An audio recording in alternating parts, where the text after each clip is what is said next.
What's up, everyone? Lincoln Shrike here with Kevin Sully. We are going to break down the men's race, the 2019 John McNichols XC Invitational, on that Nationals course in Terre Haute, Indiana. So without further ado, let's get to the race. Let's do it, Lincoln. A nice morning in Terre Haute, Indiana. Yes. The weather held up pretty good for these athletes. I heard the night before there was a little bit of rain, but obviously when you're going to compare this race to when the athletes see it again in November, it's going to be a whole different story when it's a lot cooler. Could be 40 degrees cooler with some snow, as we've seen it before here on the Laverne Gibson Championship course. Yeah, and we have the main event here, the NAU men versus the Stanford men. Whew. This early in the season, that's awesome to get that matchup. Right, 1 versus 2. You also have teams from Iowa State and Purdue in there in the mix. But really, to me, Lincoln, this was all about deciding and kind of sorting out the NAU Stanford pecking order. Give us an early glimpse at where those two teams stand. And a couple particulars, excuse me, about each team.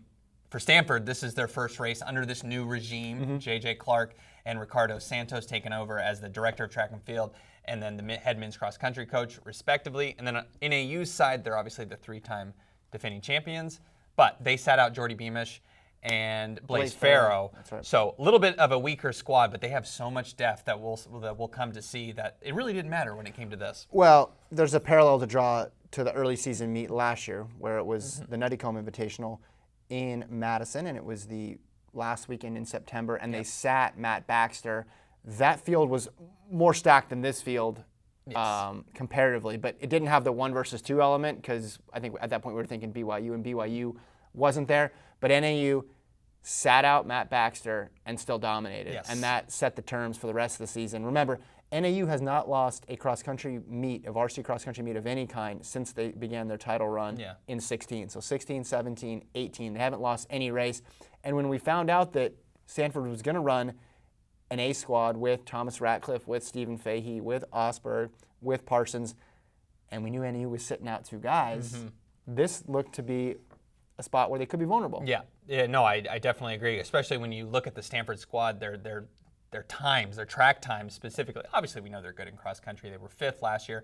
But you think, well, losing Grant Fisher, new coaching staff, who knows exactly how they'll respond. But you do look at the times. There's just so much potential there with how many guys they have under 14 minutes. And their big dog starts with Ratcliffe, who we'll see in a little bit will emerge as one of the contenders here. Guys run 13:32. He was 3rd in the NCAA Outdoor 5K. But he hasn't run cross country since 2016 due to some injuries. You're getting a look at the first kilometer here, and up front, it's the battle we expected. Stanford versus NAU, that's Stephen Fahey and Thomas Ratcliffe up there for Stanford, and then for NAU, Abdi Ahmed Nur, a name that not that many people knew before today, but now they know. He's a redshirt freshman, one of 3 redshirt freshmen that made up this scoring contingent for NAU. He's right there. Freeze it for a second here if we can. Yeah, so we have Fahey, just so everybody knows. We have Osberg. Right here is Nur for NAU. And then on the outside, Brody Hasty, another red shirt freshman who, Lincoln, looked really good in track last year, but you never know how that's going to translate to NCAA cross. Yeah. Hasty didn't run cross last year for the Lumberjacks, so he's going to be counted on to be a big piece this year. But as the season went on, it took him a little bit to get incorporated with the system at NAU, being at altitude, coming from Tennessee, being a sea-level kid going to altitude. But once he got his feet under him, he really took off. That last move shows you, though, Brody, he knows tangents. He was on that far side there. Everybody else followed him. Some other runners to watch as you see Stanford's roster there. Again, this is a deep group. It's very deep. A lot of runners with times on the 5,000 under 14 minutes. You have an NCAA champion there in Stephen Fahey in the steeplechase. You have Ratcliffe coming off the 3rd place finish. Alec Osberg in cross has been solid, top 16 the last 2 years. He was 5th indoors in the 3,000. Parsons was 30th. And so between All-Americans and NCAA champions, that's a stacked squad. If we can go ahead and freeze it real quick, I just want to. Here's Edwin Kurgat, and we haven't mentioned him yet. He was 3rd last year, so he's the top returner in the country. One thing you can tell that this is an early season meet, he looks like he's jogging on the outside. So he's taking this first kilometer, first mile very, very easy. And of course, at NCAAs, you're going to see a giant pack like this. everyone has been clearly instructed, first mile, do not do anything crazy. Right. Because everyone is relaxed, and it's just kind of getting into position. First mile is not going to be overly fast. I mean, it's faster than it looks. It looks like they're jogging. Of course, they're going to be out a little quicker than that, but it's tentative. Get out and just get comfortable and don't do anything crazy. First race of the year, a lot of races left to go before the big one. Well, Connor Mance isn't there. Right, exactly. That's a big Otherwise. key, right? Yeah. If he was there, this he thing would would head get out. going. On the left side of the screen there at NAU, you see with the ponytail on top, that's Theo Quox, another redshirt freshman for NAU. His pony's just peeking up above. He's got like a samurai look. going for him. Everybody's shoulder right there. Quox, 13:49 in the 5,000 and 3:39 in the 1,500. Didn't make the NCAA meet in track, but put up some impressive times. And in general, if you want to figure out how good an NAU runner is going to be in cross country, you basically take their track performance and then amplify it up 3 notches. Yeah, exactly. And that's how they're going to be in cross country. I mean, they're that dominant when it comes to the fall, which makes me curious about Jordy Beamish, who's not in this race, but he's had phenomenal track seasons, indoor mile champion, and then runs a really fast 5,000 in the spring.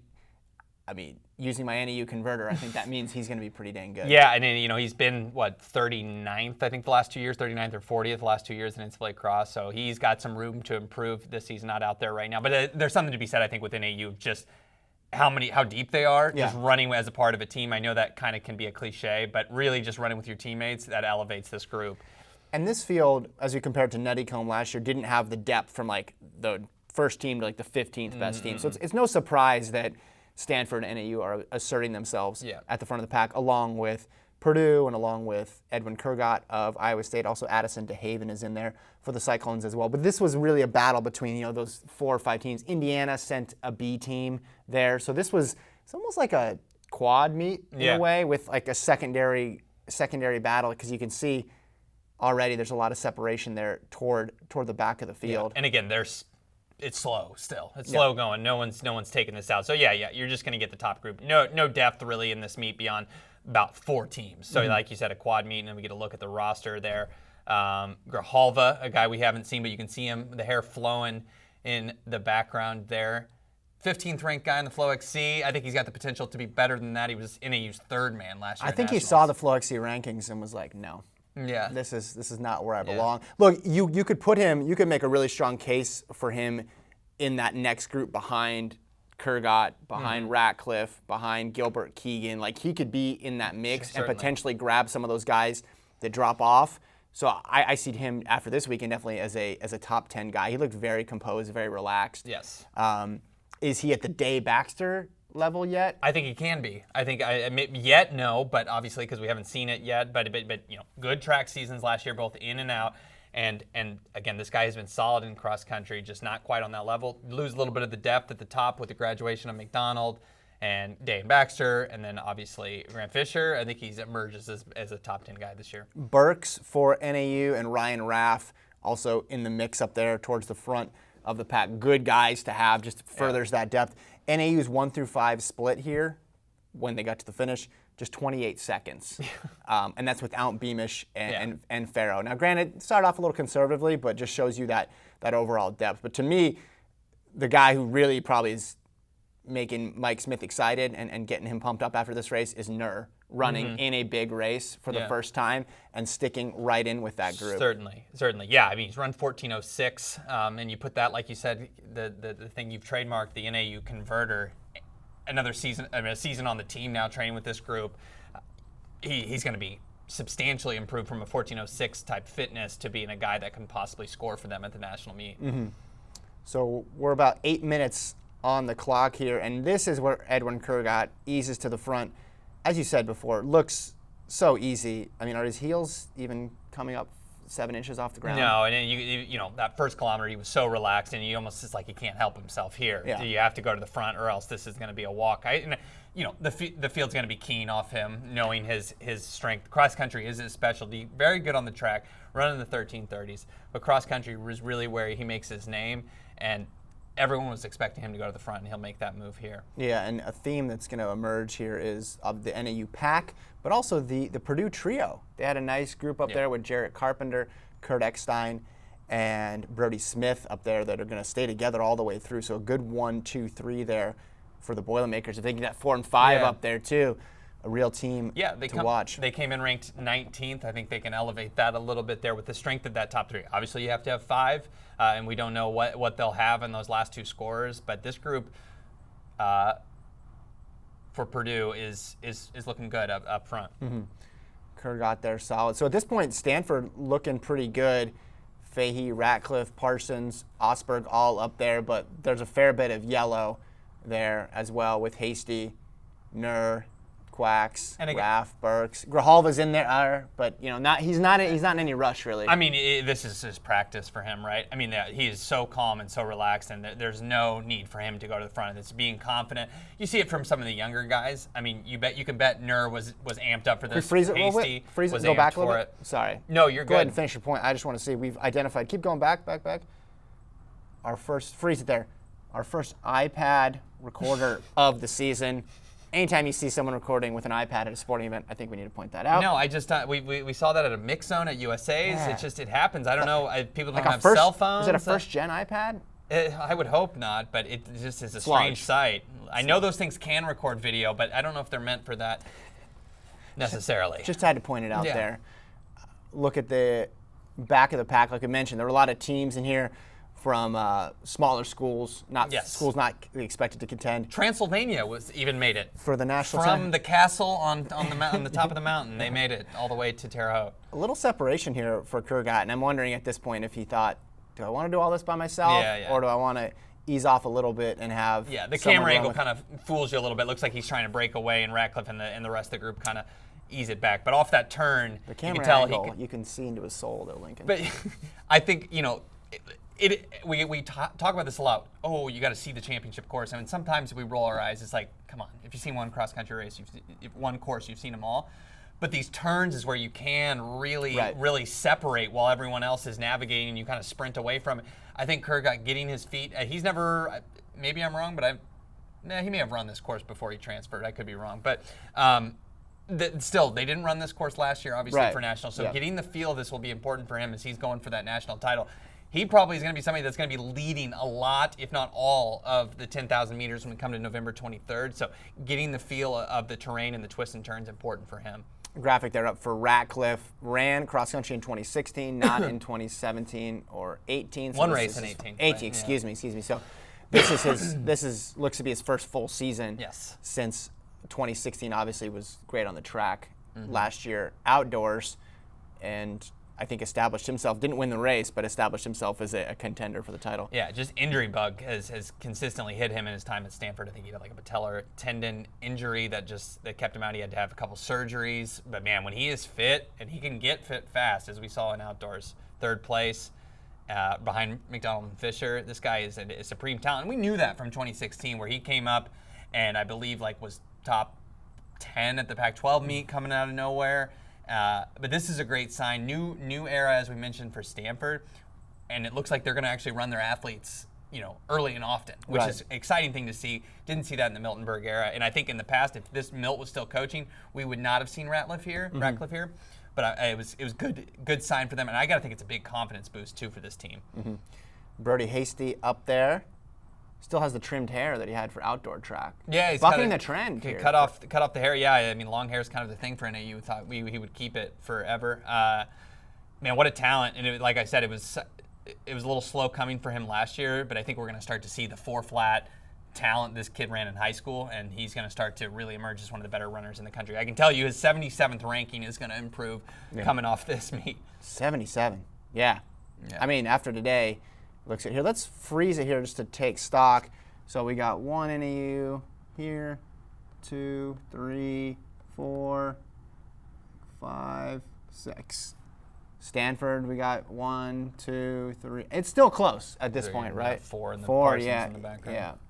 Yeah. So it's still close at this point. It's not it's a wash. It's not a route at this point. Let's keep it going here. Just wanted to keep an eye on the team race. It ultimately ended up being 20 points. But in a race that was so compressed, I think, It was a decisive 20. Oh, it's going to be so much. Yeah, and you could look at it positively for both teams when you 20. I mean, the race is going to be so much different in nationals with so many other bodies. Right. So you could say NAU could say, well, we didn't have our top 2 guys, and we still beat them by 20 in basically a dual meet. Yeah. So they're going to say that's going to be 100 points come nationals. Or you could look at it from Stanford's point of view as we're running our first race of the season against this group with new coaches, and we held our own. So Yeah. It's positive for both squads. We got to be happy with Ratcliffe, and also Fahey, as we'll see him at the end, really faded. So Yeah, you won't see that at nationals. I think he'll be able to judge his effort more. I don't think that's that unheard of. The first race of the year, Yeah. just mistimed your effort a bit. It was a little humid out there, and obviously it'll be much cooler come nationals. So now you can really get a good shot there of the NAU Stanford battle that's brewing. Purdue still got that trio solid in the middle, and then Iowa State with Kurgat, DeHaven. Kurgat's still just looking so easy up front. And this is, we're past halfway, obviously, at this juncture. It's starting to be big boy time. You see some of the NAU's guys that, who knows if they'll make the top 7. They're starting to fall back with like Burks a little bit, and it's stringing out. Kurgat's starting to ramp it up. And Grijalva, crucially, experienced as he is, he knows, I got to get up now and get with these guys because it's starting to roll. The thing you notice, though, when those NAU guys do drop off, it's almost like because the front pack's just accelerating, like they're not falling apart. And Sure. the extreme example of this was Baxter last year at NCAA championships. Now he could have fallen off a little bit, but everybody else behind him was also dying. Yeah. So they really didn't lose any places. No. Like they get to a point in a race where, yes, they may not all get in the top 20, but they don't need to all get in the top 20, and everybody else is moving backwards almost at a quicker rate than they are. Sure. Passing through the start line Heading again towards here. 5K. And there's Kurgat still rolling. Grijalva, to me, still looks really relaxed in 4th. Ratcliffe as well. It's a beautiful course. I know this. In the years where NCAA was on this course basically every year, people got tired of it. But it's good to see it this early in the year. How beautiful terrain it is. I know that's a little corny, but grass is very green. Looks like a fun course to run on. Yeah.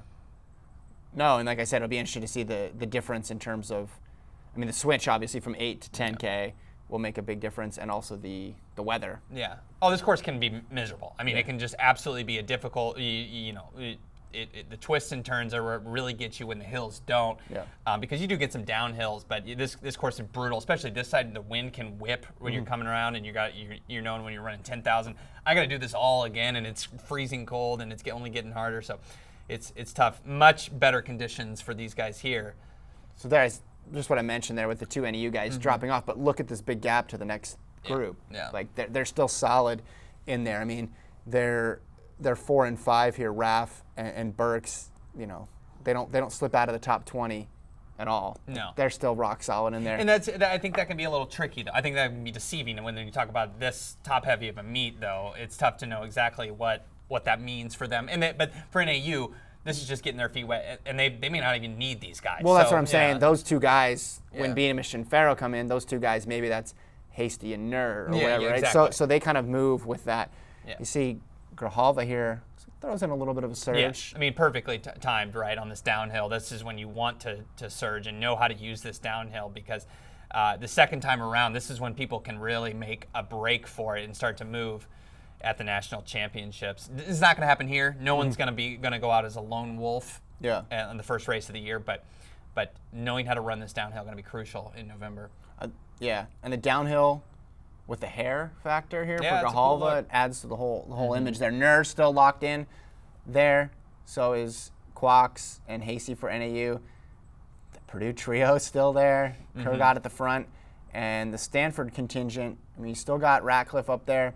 You obviously still have Parsons towards the back. You have Osberg on the side, and then Fahey here now is slipping back a little that's bit. why I always want to freeze it here. We start to see maybe some struggle from Fahey. And one thing you discussed in the post-race conversation with Ricardo Santos was that's kind of an MO for Fahey. He can struggle a little bit at the beginning of the cross-country season. A slow starter, maybe a little bit of a different issue because he mentioned that the humidity got to him a little bit.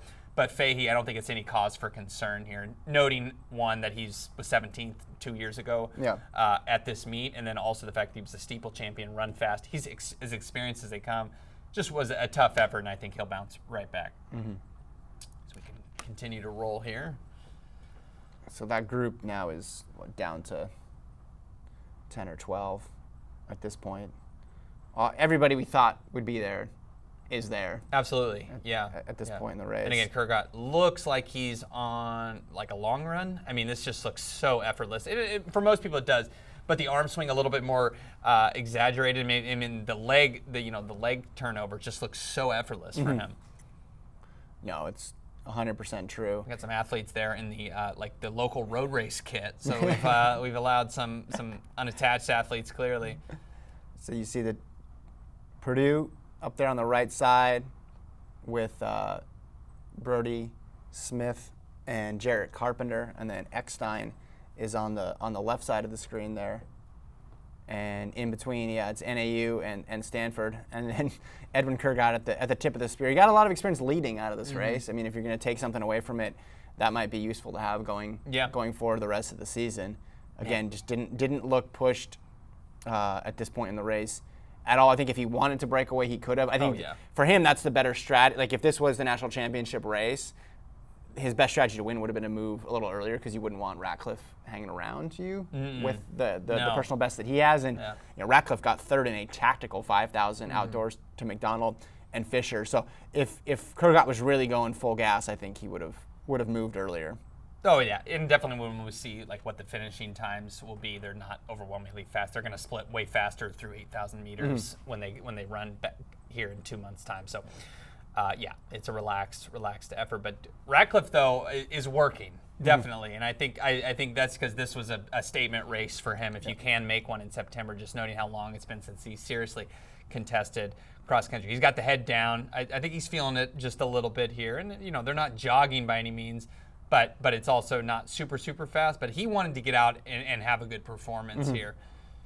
And those three now have moved away. Yeah. Ratcliffe, Kurgat, and Grijalva. There's a gap back there to Hasty and the rest of the Purdue, NAU, Stanford crew. In the back, you see that Parsons sliding back there for Stanford. He's still hanging on. It's not like he didn't crater at this point. No, he will fall back in the last kilometer or so. So I think that's he was having a good race, and then just something, whether it was fueling or something went wrong for him or the weather got to him. But no, he didn't completely disappear, and obviously he's struggling to keep up with this group right now. But he'll be fine.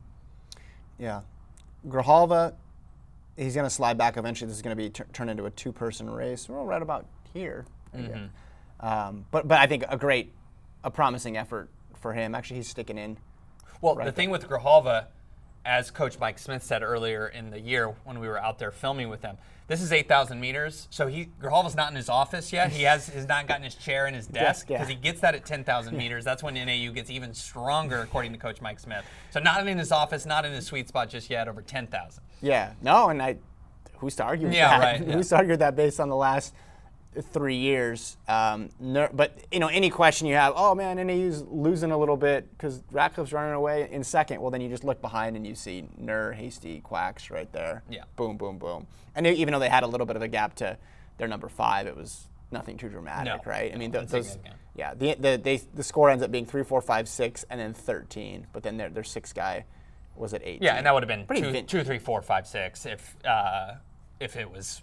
B mission. Yeah, I mean, or 1, 2, 3, 4. I mean, maybe not ahead of Kurgat, but yeah, it would have been right there. Pretty vintage NAU performance. Yes.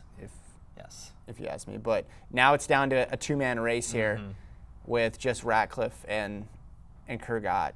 And it's funny. I think you have 2 different motivations here. Ratcliffe wants to win this race. Both of them want to win, of course. But Ratcliffe is like, let's go. It's time to race. And you can just see that competitive nature is in it. And Kurgat clearly wants to win too. But I think he's like, can we wait a little bit to start to push it here? Because I'm going to beat you. Yeah. But let's wait a little bit. You're trying to encroach on my territory. I was impressed with the way he pulls away, Kurgat. This sort of long drive in the finish. Remember, he said last year when we were talking to Iowa State assistant coach Jeremy Sudbury, he said when he talked to Kurgat after the race, it's like, I can stick with Fisher and McDonald. They just had the ability to kick. Like those guys were never going to run away from me, and that's Kurgat at his best. And when it goes to 10,000, you talk about a guy who's going to be comfortable. When it goes to 10,000 on grass, you got to like Kurgat. And let's try to peel it back about 10 seconds. So we'll freeze it and rewind. I'm sorry to do that to you, but this is the moment Ratcliffe does try to kind of break Kurgat. Now, we'll go back just a little bit further to this turn here,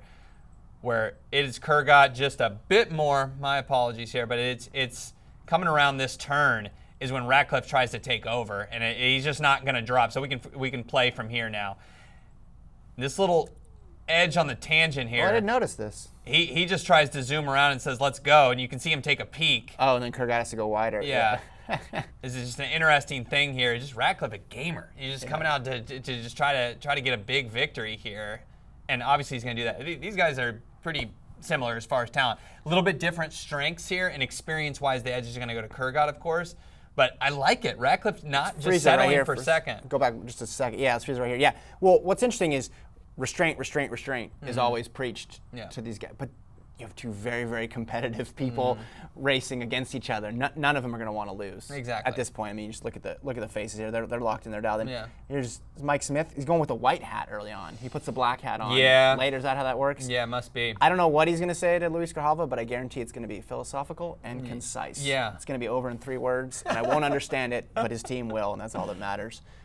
Down to the home stretch here, Landon. Yeah, we're gonna make the turn and have it's a long home turn. stretch. Yeah, and it's especially brutal, you know, at NCAAs. Again, I've talked about it a ton, but when it's cold and it's windy and you see 400 meters to go and you're like, we're almost there, and it just seems the 400-meter stretch seems to stretch for 800 meters. It's just a long finish. This is a good little battle here that we'll see, but man, when Kurgat kind of just taps it a little bit, right, he'll drop Ratcliffe. Yeah, that's a good way to put it. He's just accelerating ever so slightly. I mean, I guarantee you, just noting the restraint that Ratcliffe has had to have with his training, Kurgat's probably a little bit ahead at this point. I could be wrong, but Ratcliffe probably has more intense training that he had to hold back on from summer training. Yeah. And I think that's where this advantage will show, because again, I think these guys are similar athletes. I think Ratcliffe absolutely can be a guy that contends for the title. I know that sounds crazy, but when you're this close to the guy who I believe is the favorite, it's a good sign. But yeah, Kurgat just a little stronger. Well, here. he ran like a guy who's very familiar with the course too. Like he knew that this stretch was really long, because look at the way he's just putting distance on him. Like he didn't panic once it unfurled and it was a straight shot. And then now it's full go to the arms at this point. I mean, to me, this looks like both guys are giving everything they have. You look behind, you got NAU there, 3, 4, 5, 6. They're right there. Grijalva, I think, knew the spot he was in. Yeah. Didn't really need to kick. NAU's fine, and they're going to come through. We're going to flip to this head-on shot here. Now Kurgat completely shuts it down, right? So he practiced his kick from about 250 to go to 50 to go, and then he's just going to jog across the finish line. Perfectly mission accomplished. Watch this right here. Freeze it. Go back. Right here. I mean, and gives dap to the race support crew. You don't see that much. We've seen that. I think the guy's gloved up too. Yeah, you got to be. Great sportsmanship. Yeah, you're just trying to. Hey, I just won. Is somebody going to celebrate with me? Well, he's like, I'll see you in 2 months. Yeah. I'll slap your hand again in 2 months if you're still there. Yeah. So Ratcliffe across in second. Now here comes the NAU brigade. Yeah. Grijalva 3. Quacks 4, who's pumped up. Yeah, just the little points to the sky. Somebody's got to do it. Nur, Hasty, and then there's Stanford's number 2 Osberg. with Osberg. Then here's the Purdue trio. They're gonna. Oh, well, we got a graphic over them, but it's gonna be it's Eckstein, Smith, and Carpenter. Carpenter. Well, they finished together. Yeah, it's basically simultaneous. And then you got Parsons coming through there for. You got some guys that are fatigued, though, clearly. We got an NAU guy that's needing an arm here, and we'll see Fahey in a moment, who just really affected by the weather, and we'll watch him cross in just a moment. But he'll be better come November, as we'll watch him. You see him on the left side of your screen, really going into like the racewalk mode, where you can tell he's his body shut down. His body completely collapsed. Glad he made it to the finish. Yeah, 28 seconds for NAU, 1-5. They scored 31. Stanford with 51. 48 seconds. Iowa State in there for third, and then Purdue led by that 1-2-3. That strong 1-2-3 is fourth. And Indiana, we mentioned, ran a B team, we believe, there in fifth. Yeah. So interesting results. A lot to take away from this John McNichols invite. For sure. 1 versus 2. Great shot there. We'll leave it there with Alex Lohr in a very dapper vest, about to talk to Edwin Kurgat. There you go.